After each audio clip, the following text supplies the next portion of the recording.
Bienvenidos a nuestro programa Para Salvarte. Me llamo Jorge Loring, soy jesuita español y he venido a Birmingham a grabar estos espacios donde desarrollo algunos temas de mi libro Para Salvarte.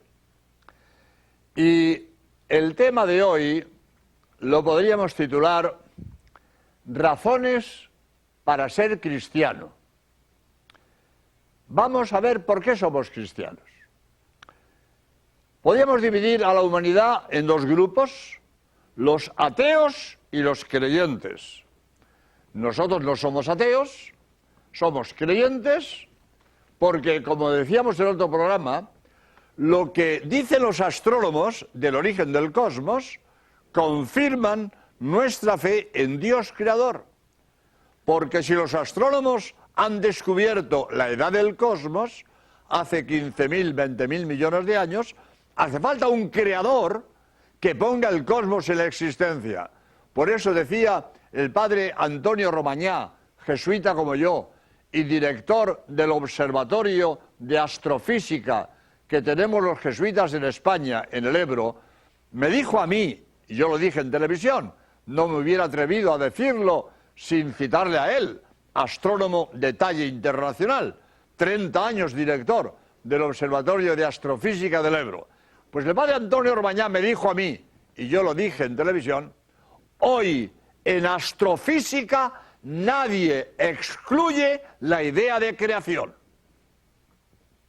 Los astrónomos saben que el mundo fue creado, no se hizo solo, vamos a hacer solo. Antes de existir, nada se puede hacer. Por lo tanto, confirmando lo que los astrónomos han descubierto del origen del cosmos, nosotros somos creyentes. Hace falta un Dios creador, autor del cosmos. Segundo punto. Veíamos en el programa anterior, somos cristianos, porque creemos en Cristo, porque Cristo demostró que Él era Dios, porque profetizó su resurrección y después resucitó, como se confirma con los estudios científicos hechos en la Sábana Santa, que fue el tema del programa anterior. Pero hoy vamos a ver por qué somos creyentes, me he adelantado. No somos ateos, somos creyentes. Ahora, entre los creyentes hay dos grupos, los creyentes no cristianos y los creyentes cristianos. No somos creyentes cristianos, hay creyentes no cristianos. Los judíos son creyentes. Yahvé, el Dios de los judíos, es nuestro Dios, es el Dios creador. Los maometanos son creyentes. Alá, el Dios de los maometanos, es nuestro Dios, es el Dios creador. Por lo tanto, tanto los judíos como los maometanos son creyentes como nosotros, pero no son cristianos. Para ellos Cristo no es Dios. Para los metanos, para los maometanos, Cristo fue un profeta. Y para los judíos, da pena decirlo y yo no lo entiendo. Para los judíos, Cristo fue un don nadie. Un don nadie. Yo no lo entiendo. Que Cristo, que llevaba sangre judía en las manos, sea ignorado por su pueblo. No lo entiendo, pero es así. Voy a contar una anécdota. Estuve yo en Palestina, fui a hacer un vídeo de Tierra Santa, un vídeo católico, porque los que van a Tierra Santa, los vídeos que le dan son, pues, protestantes o judíos. Mucho Abraham, mucho David, pero de Cristo poco, y de la Virgen nada. Entonces yo he hecho un vídeo de Tierra Santa católico, vibrante, erudito, científico, serio, pero al mismo tiempo vibrante y católico. Bien, a lo que voy. Voy a Palestina a hacer el vídeo de Tierra Santa y me dan un folleto de propaganda judía, donde se pone todo lo que han hecho los judíos en Palestina, lo cual es verdad. Y hay que reconocer que Palestina, desde que están los judíos, ha cambiado. Y lo que era un desierto, hoy es un vergel. Han puesto regadíos, han levantado fábricas, universidades. Es decir, que los judíos han transformado Palestina, eso es evidente. Y en ese folleto ponía todas las obras de los judíos en carreteras, en urbanizaciones, en universidades, en hospitales, la gran obra de los judíos en Palestina. Bien. Y en ese folleto de propaganda judía en Palestina pone la lista de los judíos grandes de la historia. Pues desde Moisés, Gedeón, qué sé yo, hasta Ben Gurión, que es el realizador del Estado de Israel. Y en esa lista de hombres grandes del pueblo judío no está Jesús de Nazaret. No está Jesús de Nazaret. Y Jesús de Nazaret, el más grande del pueblo judío y de la humanidad. Y el hombre más grande de la humanidad, que llevaba sangre judía en sus venas, es ignorado por los judíos. No está en la lista de hombres grandes del pueblo de Israel. Pero ¿cómo es posible que no estén orgullosos de tener en su raza el hombre más grande de la historia? El hombre que ha influido más en la historia de la humanidad. El hombre más amado de la historia de la humanidad. Otro día, en otro programa, haremos alusión a esto, a lo que Cristo ha influido en la historia de la humanidad y cómo Cristo es el hombre más amado de la historia de la humanidad. Ya hablaremos, pero a esto voy. Los judíos debían estar orgullosos de que el hombre más grande de la humanidad es de su pueblo. Llevaba sangre judía en el alma. Pues no, señor, lo ignoran. No está en la lista de los hombres grandes del pueblo de Israel. Yo esto no lo entiendo. No lo entiendo. Le pregunté a un jesuita que es profesor de historia de la Iglesia, padre García Villoslada, oiga, ¿y cómo se explica que los judíos ignoren a Cristo y no quieran nada con Cristo? Y me dijo él, porque Cristo fue el Mesías del mundo entero. Cristo vino a salvar al mundo entero. Y los judíos quieren su Mesías nacional, su Mesías particular. El Mesías que les dé a ellos el dominio del mundo entero. Y como Cristo vino a ser Mesías del mundo entero, no lo quieren. Están esperando su Mesías particular, el Mesías de ellos propio, que les dé el dominio del mundo entero. Bien, será por eso, pero el hecho es inconcebible que el pueblo judío no esté orgulloso de que en su raza esté el hombre más grande de la historia. Ahora bien, voy a hacer una pequeña, porque creo que es verdad, que hay una reacción en el pueblo judío de acercamiento a Jesucristo. Yo recibo mensualmente una revista que no sé, yo no domino el inglés, no sé si lo digo bien, pero a ver si me entendéis. Jews for Jesus. Los judíos por Jesús. Los judíos por Jesús. Nueva York, estuve yo dando conferencias en Nueva York y veía chicas con esas camisetas que pone con nombres, y ponía también Jews for Jesus. Los judíos por Jesús. Por lo tanto, hay un sector del pueblo judío que se acerca a Jesús. Eso es verdad. O sea, que hay un acercamiento del pueblo judío a Jesús. Pero este acercamiento, pues limitado de algunos grupos de judíos, no quita que en general el pueblo judío ignora a Jesús. Por lo tanto, me estoy extendiendo mucho. Es cierto, los judíos son creyentes, pero no son cristianos. Y los maometanos son creyentes, pero no son cristianos, porque todos adoramos al mismo Dios, pero no todos creen que Cristo es Dios. Nosotros somos creyentes y cristianos. ¿Por qué somos cristianos? Porque creemos que Cristo es Dios. Pues para llegar a esta conclusión voy a dar dos pasos. Primero, que Cristo fue un hombre de la historia y que Cristo demostró que Él era Dios. Vamos a detenernos en la primera parte. Jesús, hombre de la historia. Porque hoy se niega todo. Yo suelo decir, cuando hablo de esto, es imposible inventar una nueva barbaridad. Porque todas las barbaridades posibles ya se han dicho. No es posible inventar una nueva barbaridad. Porque cualquier barbaridad que digas, ya la ha dicho antes alguien antes que tú. Pues una de las barbaridades que se han dicho, que Cristo es un mito, que Cristo no existió, que eso le decimos los cristianos, que es un cuento chino. Cristo no existió, esto escrito en los libros, escrito, que Cristo no existió, que es un mito de los cristianos. Pues primer punto, Cristo existió. Cristo fue un hombre de la historia. Y para fundamentar nuestra creencia en el Cristo histórico, vamos a empezar por historiadores no cristianos. Historiadores no cristianos.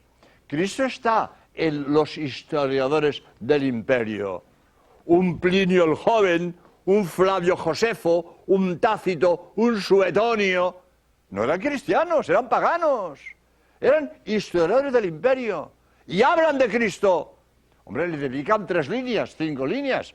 Pero no es poco que un historiador del imperio romano, con la cantidad de gente importante que había en el imperio romano, que dominaban toda la civilización mediterránea, con tantísima gente importante del imperio romano, le dediquen 3 líneas, 5 líneas a un carpintero de pueblo que murió ajusticiado en un patíbulo.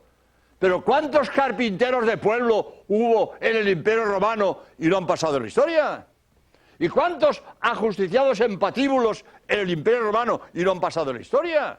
¿Por qué Cristo pasó a la historia? ¿Por qué Cristo, carpintero de pueblo, que murió ajusticiado en un patíbulo, ha pasado a la historia? ¿Por qué? ¿Por qué? Voy a decir, ¿por qué? ¿Por qué? Voy a leer en mi libro Para Salvarte, donde he puesto todo lo que sé, por eso está tan gordo, y ahora lo llamo Enciclopedia del Católico, porque aquí he puesto todo lo que sé.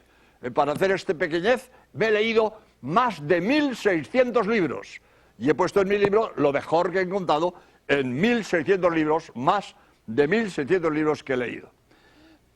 Y aquí, citando a Flavio Josefo, dijo, apareció un tal Jesús que hizo obras maravillosas. Él, para él, dice, si se le puede llamar hombre, porque hizo obras maravillosas. Para un romano, en el Olimpo había multitud de dioses.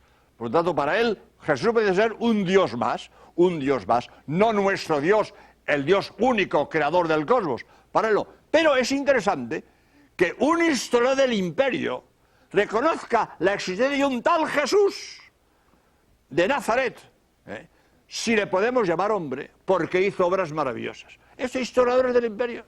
Y Suetonio, Plinio el Joven, Flavio Josefo, le dedican 3 líneas, 5 líneas, pero aquí cito, he leído uno, pero cito lo que dicen los distintos historiadores de Jesús de Nazaret. Por lo tanto, punto primero, Jesús está en los historiadores del Imperio Romano. Por lo tanto, todo el que me diga que Jesús es un mito, que no existió, que es un invento de los cristianos, pues o no sabe lo que dice o miente, que es peor. Tanto, Cristo fue un hombre de la historia y de él sabemos algo por los historiadores del imperio. Pero sabemos mucho más de Cristo. Sabemos mucho más de Cristo. Porque tenemos la vida de Cristo escrita por los que convivieron con él, por los que vieron lo que hizo, por los que oyeron lo que dijo, contemporáneo de Jesús, que cuentan lo que vieron y lo que oyeron. Dice el evangelista San Juan, lo que mis ojos vieron, lo que mis oídos oyeron, de eso doy testimonio. San Juan afirma, doy testimonio de lo que he visto y de lo que he oído.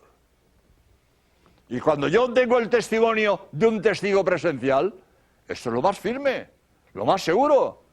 La mayor confianza para mí de un relato es que ese relato sea de contemporáneos, de testigos presenciales. Voy a contar una anécdota, o dos anécdotas. Daba yo conferencias en Palma de Mallorca, en España, y yo estuve 15 días, una semana en un sitio, otra semana en otro, y el domingo intermedio me meten en un coche, me dan una vuelta para enseñarme las bellezas de la isla. Mallorca es muy bonita, está llena de turistas siempre, hay unas cuevas de estalactitas y estalagmitas, Artà, el Drac, etc. Entonces me dan una vuelta por la isla de Mallorca y fuimos a comer, creo, paramos en la bahía de Santa Ponsa, una pequeña cala, una bahía pequeñita que hay allí en la isla de Mallorca.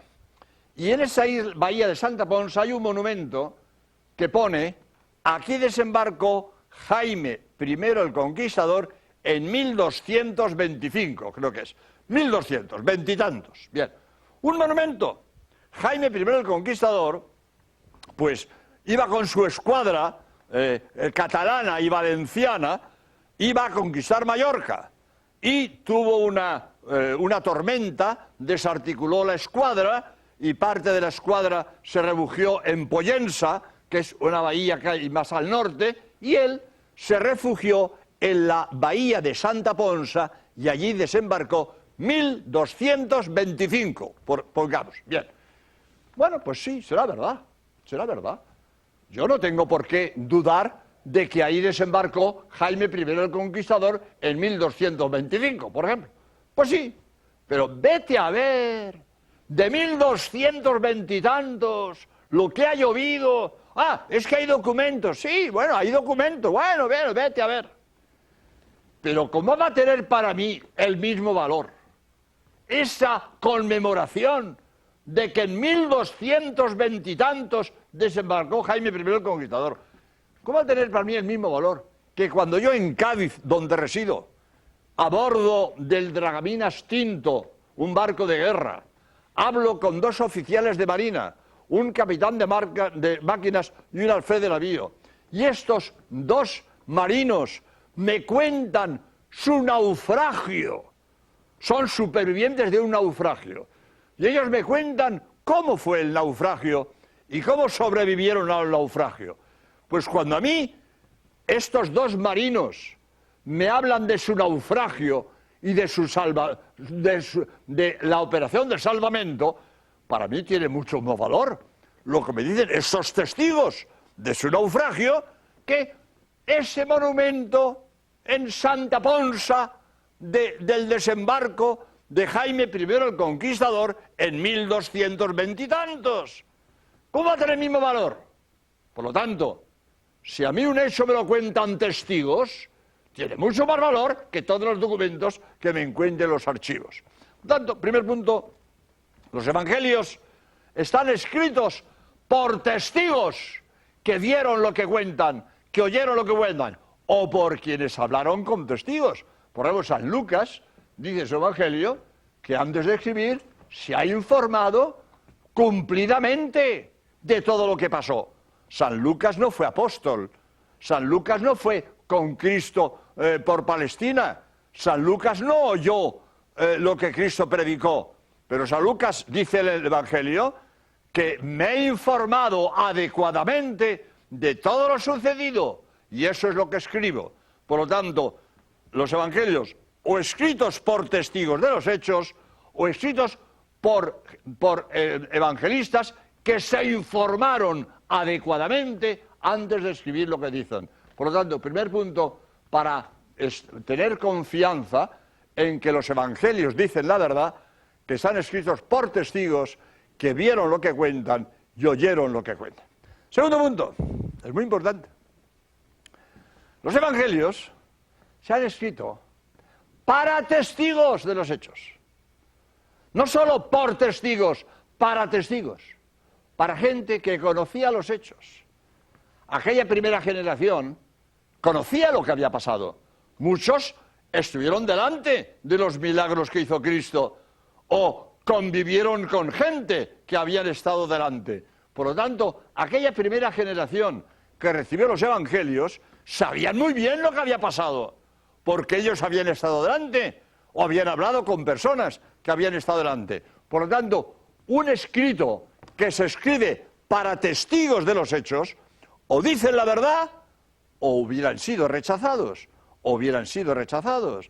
Si los evangelios no hubieran dicho la verdad, aquella primera generación hubiera rechazado los evangelios como mentirosos, porque cuentan lo que no fue, porque ellos estaban delante y saben lo que pasó. Si los evangelios no dicen la verdad, hubieran sido rechazados. Voy a contar una anécdota que confirma esto. Daba yo conferencias en Barcelona, en los talleres Vulcano, son unos astilleros que hay en el muelle de Barcelona.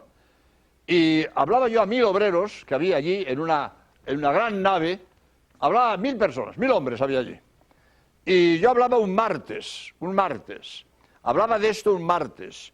Y el domingo anterior habían jugado al fútbol en Barcelona 2 equipos rivales en primera división. Uno se llama el Barcelona y otro el Español. Pues los 2 equipos rivales en primera división que habían jugado el domingo anterior, pues me parece recordar, creo que era así, ganó el Barcelona 3-2. Creo que sí. Ganó el Barcelona 3-2 al Español. Y yo me inventé aquello y me salió muy bien y por eso lo repito. Yo le digo a los 1000 hombres que tengo delante, si yo escribo la crónica del partido del domingo y cuento cómo el Español le metió 5-0 al Barcelona, y me callo. Un rugido salió de aquella masa de hombres, porque 1000 hombres haciendo un comentario, cada uno dijo una cosa, que ha dicho el padre, que ganó el Español, si ganó el Barcelona, si fueron 3-2, si yo estuve en el partido, si lo oí por la radio, si me lo dijo un vecino. Cada uno dijo una cosa, pero 1000 hombres haciendo un comentario, de aquella masa se le un rugido, y digo, basta, basta, basta. ¿Os habéis dado cuenta? ¿Os habéis dado cuenta? Todos sabéis que ganó el Barcelona 3-2. Si yo os digo que ganó el Español 5-0, fíjate la que se arma. ¿No acertáis mi crónica? Y si pongo mi crónica en el periódico y pongo mi dirección, arreglado estoy. Porque los testigos del partido saben que ganó el Barcelona 3-2. Y si yo digo que ganó 5-0, me rechazan mi relato. Por lo tanto, cuando yo hablo a testigos de los hechos, o digo la verdad o me rechazan mi relato. Los evangelios, no hay un solo documento que contradiga los relatos evangélicos, ni uno. Y los evangelios se guardaban con tal veneración, se guardaban como oro en paño, se copiaban a mano, que no había imprenta.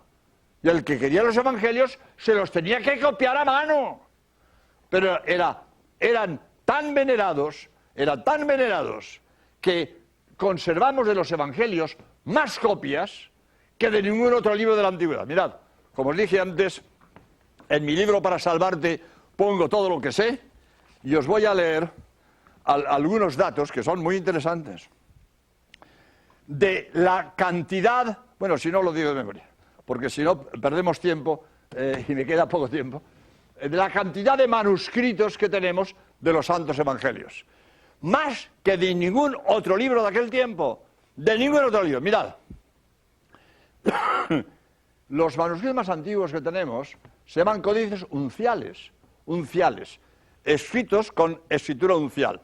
Pues de Virgilio, del que tenemos más documentos de toda la literatura grecolatina, del que tenemos más es Virgilio. De Virgilio, códices unciales 3, de los evangelios 210.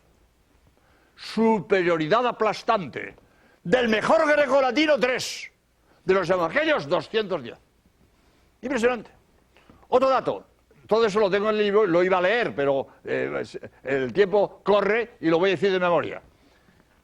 Aristóteles, en mi opinión, el genio más grande de la humanidad, el genio más grande, Aristóteles no ha sido superado. ¿Qué tiene que ver la medicina que hoy saben nuestros médicos de la medicina de hace 2000 años? ¿Qué tiene que ver la astronomía que hoy sabemos con la astronomía de hace 2000 años? Lo que ha progresado la ciencia y la investigación. Aristóteles vivió hace 2000 años y no ha sido superado. No ha sido superado. Y su tratado de lógica sigue hoy vigente en nuestras universidades. Y las reglas de silogismos que hizo Aristóteles siguen hoy vigentes, porque Aristóteles no ha sido superado. Y todos leemos la lógica de Aristóteles. Y cuando leemos la lógica de Aristóteles, sabemos que ese libro lo escribió Aristóteles. Pues resulta que la copia más próxima a Aristóteles que conservamos es 1000 años posterior a Aristóteles. Originales no. ni de Aristóteles ni de los evangelios. Originales no tenemos, porque se escribía en papiro, un material deleznable que se estropea. Originales ni de evangelios ni de ningún libro de aquel tiempo. Originales no, tenemos copias. Pero las copias que tenemos de Aristóteles son 1000 años posterior a Aristóteles. Y de los evangelios tenemos copias, todo eso lo iba a leer pero para que os deis cuenta de la exactitud, pero me lo sé bien y creo que lo puedo decir de memoria. Copias de los evangelios. Tenemos el papiro Bodmer II, que se conserva en Ginebra, en la Biblioteca Coligny. El Bodmer II papiro de los evangelios, 100 años posterior a los evangelios. ¿Nos fiamos de un manuscrito de Aristóteles que dista más de 1000 años? Tengo un manuscrito de los evangelios que distan 100 años de San Juan. Más. En Manchester, el papiro Rylands es 35 años posterior a Juan. ¿Me estoy fiando de un manuscrito de Aristóteles que dista más de 1000 años? Tengo uno de San Juan que dista 35 años. Y más, porque tengo que terminar ya, más. Un padre jesuita catalán, como yo, en fin, se llama padre O'Callaghan, ha descubierto en el Mar Muerto, en el Qumran, un manuscrito de San Marcos 10 años posterior a San Marcos. 10 años. Impresionante. Es decir, ¿qué hay que decir con esto? Porque tengo que terminar. ¿Qué hay que decir con esto?